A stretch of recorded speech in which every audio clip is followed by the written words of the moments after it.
কোথাও কি মনে হচ্ছে না শুধুমাত্র রাজনৈতিক গেরুয়া নয়, এবার গেরুয়া বাহিনীর প্রবেশ ঘটবে রাজনীতিতে? এখন এমন যুগের দাবি, মঠে মন্দিরে আশ্রমে বসে শাঁখ ঘণ্টা ফুঁকে ধর্ম করা যাবে না। এখন ধর্ম করতে হবে রাজপথে, মানুষের সঙ্গে মানুষের কাঁধ মিলিয়ে দিয়ে। এটাই যুগের দাবি।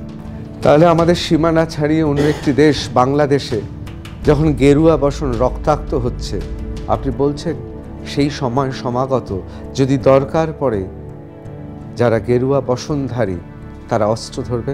আমরা ক্রমশ নিজ ভূমে পরবাসী হয়েছি, আমরা সংখ্যালঘু হয়েছি। ভারত সরকারের উচিত এই সুযোগে বাংলাদেশের ওপর চাপ সৃষ্টি করা, যাতে শান্তি ফিরে আসে। বাঙালি হিন্দু এবং অবাঙালি হিন্দু এরা আলাদা হয়ে গিয়ে হিন্দু ধর্মের কিন্তু একটা বিরাট দুর্বলতাকে প্রকাশ করে ফেলছে। রাজনীতিতে যারা পাহারাদার ছিলেন সেসব পাহারাদাররা আজ কোনো কাজে দিচ্ছে না। অন্তরালে থেকে ধর্ম করবার সময় এটা নয়, সামনে থেকে প্রতিরোধ এবং প্রতিবাদ করবার সময়। শঙ্করাচার্যকে, তাকেও তো বাহুবল এবং সুদক্ষ ম্যানেজমেন্টের সহায়তা নিতে হয়েছিল। মুসলমানের বিরুদ্ধেই যে আমাদের বিদ্রোহ বিপ্লব তা কিন্তু নয়। আপনার কি মনে হয় যে এখন বর্তমানে বাংলাদেশে যা পরিস্থিতি, শুধু বাংলাদেশ বলাটা ভুল, যা পরিস্থিতি এই মুহূর্তে, তাতে বাঙালি হিন্দুদের অবস্থা বিপন্ন?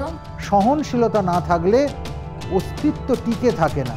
হিন্দু বাঙালি কিছুটা হলেও সেই কালিদাসের বংশধর, যেই কালিদাস যে মগডালে বসেছিল সেই ডালটাই কাটছে।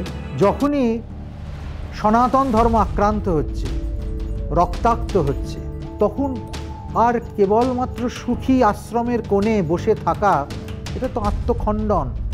শান্তির জন্য নোবেল পুরস্কার পেয়েছিলেন মোহাম্মদ ইউনূস। বাংলাদেশ যে চরম পরিস্থিতির শিকারগ্রস্ত, সেই সব অবস্থায় দাঁড়িয়ে এই পুরস্কার কি কেড়ে নেওয়া উচিত? না, কেড়ে নেওয়া উচিত নয়। কোথাও কি মনে হচ্ছে না যে যাদের এ বিষয়ে চিন্তা করার কথা ছিল তারা উদাসীন, কিন্তু বিরুদ্ধ পক্ষ অত্যন্ত সচল? কিছুদিনের মধ্যেই বাংলাদেশ থেকে বাঙালি হিন্দুরা শূন্যে চলে আসবে। দেখুন দ্য নিউজ রুম প্লাস 7ই ডিসেম্বর শনিবার সন্ধ্যে 6টায়।